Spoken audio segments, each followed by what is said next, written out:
Back in 1978, a group of 15 guys stood on Waikiki Beach in Honolulu, Hawaii, and they wanted to find out who was the fittest, swimmers, cyclists, or runners, when you put all three events together.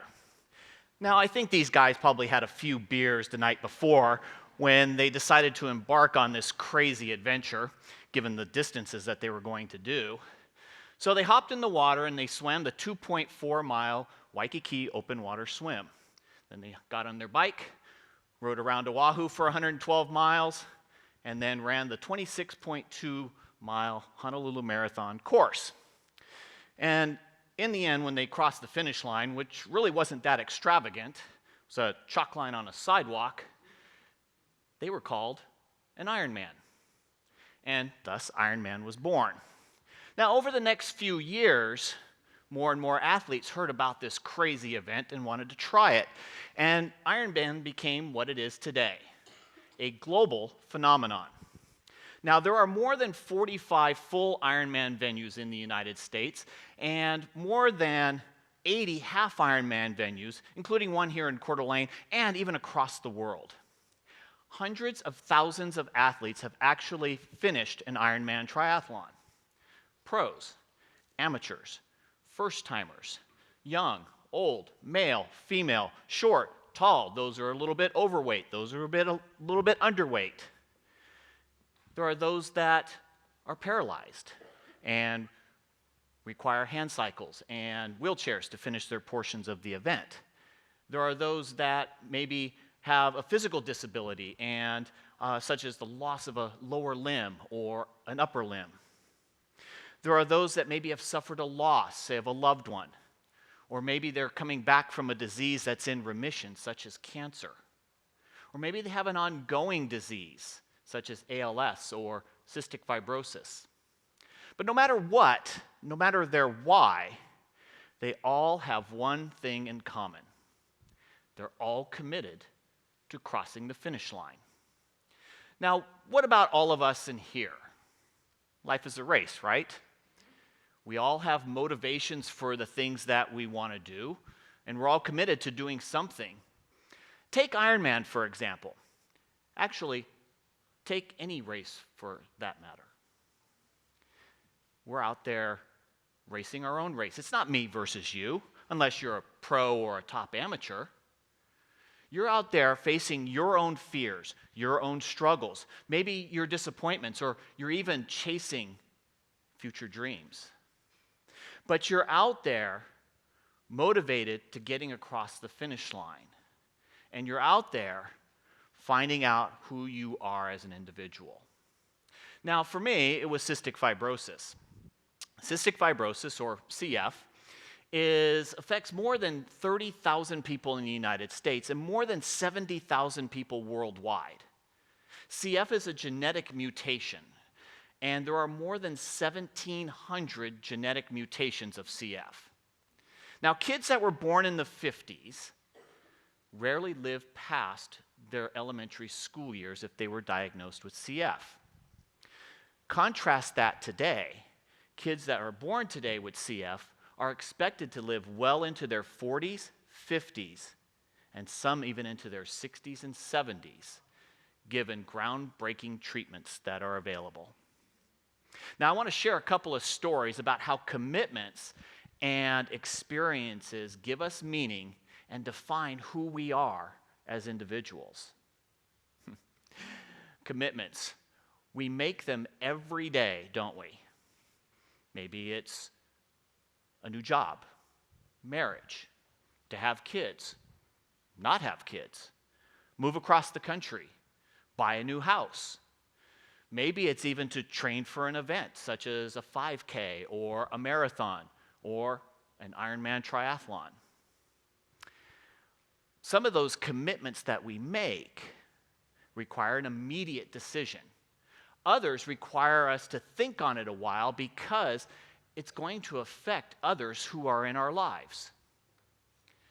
Now, when my wife was born in 1977, she was diagnosed with CF when she was 6 months old. Now, back then, kids who were born in the 70s who had CF had an average life expectancy of 26 years old. In fact, most kids didn't even live past their mid to late teenage years. And when I met my wife, I knew she had CF, but it didn't stop me from getting to know who she was, dating, falling in love, ultimately getting married. I knew what to expect. I knew what was going to happen. I knew what was going to be part of our lives. I was committed. In fact, I learned a lot about commitment through our journey with Gen CF. Well, actually, I didn't really know what I was actually getting into. I didn't know I would spend a large majority of our doctor's visits talking about bowel movements, or what color was the phlegm that you coughed up.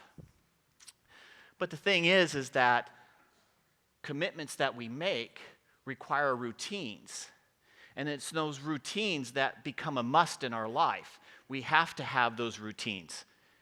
For the part of a patient who has CF, those routines are administration of medicine. It is also breathing treatments, maintaining CF-related symptoms on a daily basis. You see, the things that we commit to, those are important to us, and they define who we are. And things are going to probably get a little difficult. They're going to get challenging. If it's meant to leave a legacy, it's probably going to be a little bit hard. If it's about making a difference in somebody's life, it's probably going to be hard. If it's about going out and doing an event, it's probably going to be hard. And for us, it was maintaining those everyday life experiences. Now, things could also get challenging. We had a challenge that we didn't expect. Jen had a bacterial infection that she had for nearly half of her life. She couldn't get rid of it like you and I might be able to get rid of a bacterial infection. So we were required to actually try an aggressive IV therapy treatment.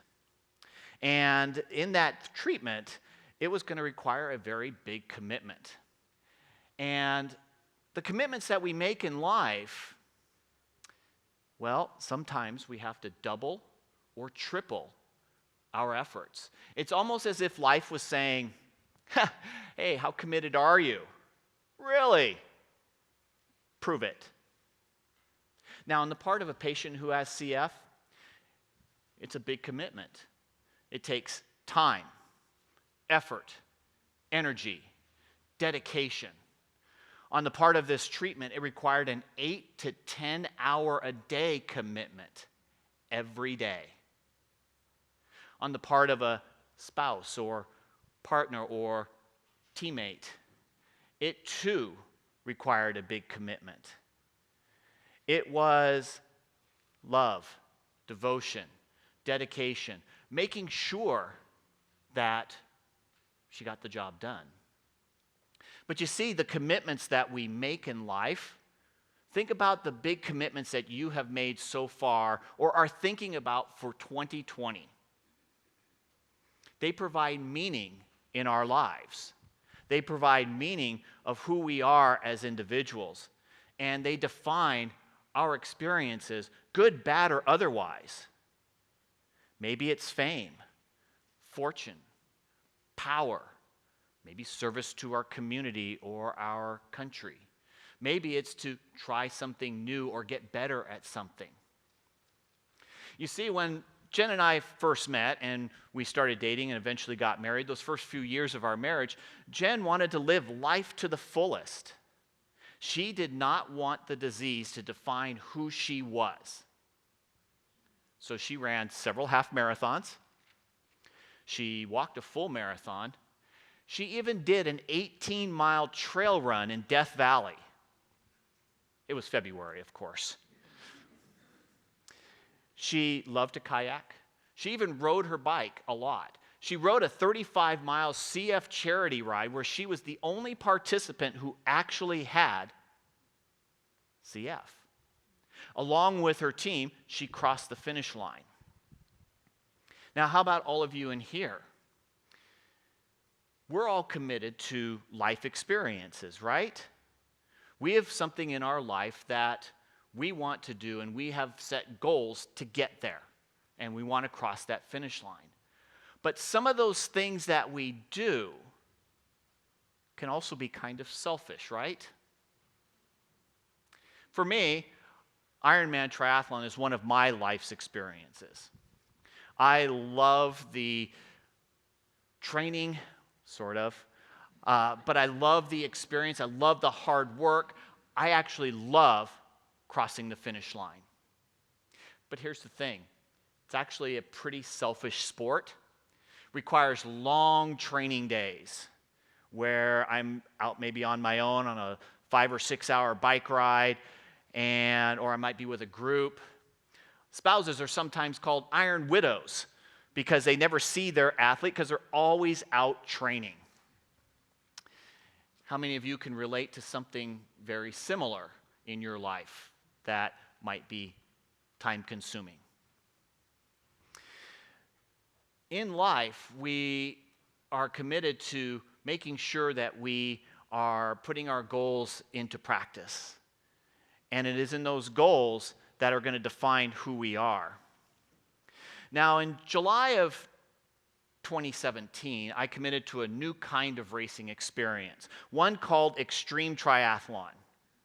As if Ironman wasn't hard enough, this just takes it to the next level. Extreme triathlon requires you to have a support crew, which is very different than Jessica's co-pilots. A support crew is there to support you along the way, making sure that you're just getting the job done and going to provide you help along the way. So my very first extreme tri was Alaska Man Extreme Triathlon. And it was a 2.7 mile ocean swim, glacier water. Water temperature was 46 to 54 degrees, teeming with wildlife such as orcas and dolphins and sea lions, and there's probably some humpback whales in there. Then we hopped on our bike and rode 117 miles on the Seward Highway with tough climbs and strong headwinds. And then we decided to go and run 27 miles that included 2 mountain climbs and 10,000 feet of climbing. It was just plain difficult. And I paid good money for that, by the way. So we decided to embark on this adventure. So we, along with our support crew, traveled to Alaska, checked into the race, and we were ready to go. But that's when life said, not so fast. You see, the racing experience turned into a life or death experience. Jen started suffering from some breathing complications that required us to visit a local ER. The doctor there couldn't do anything for her because we were in this tiny little town, so they had to airlift her to Anchorage, Alaska. And so I immediately dropped out of the race. There was no, hey, let's wait and see, things are going to be fine. My decision was made. I didn't even ask my support crew. Jen burst into tears saying, I had been training for this race for a year. You need to go and do this. And I looked her right in the face and I said, honey, it is just a race. And it will be here next year. So they airlifted her to Anchorage. I will say I was a little bit jealous. She did get a 1-hour helicopter ride in Alaska. I got to drive it in a car. Heard it was pretty amazing. But in the end, she was okay. She stayed a few days, and we left the hospital and came back home. We came back in July of 2018, along with our support crew. We started the race. My support team was amazing, got us through the race, and got me across the finish line. But then that's when things got a little complicated. A month later, Jen became reliant on oxygen 24 hours a day, and those CF-related complications became a little bit more challenging. And so along with our CF doctor, we started having conversations about a double lung transplant. And in that conversation, we continued months of procedures and months of that conversation where we finally relocated to Chapel Hill, North Carolina in February of 2019 to begin that process. And so Jen was committed to making sure that she got the job done.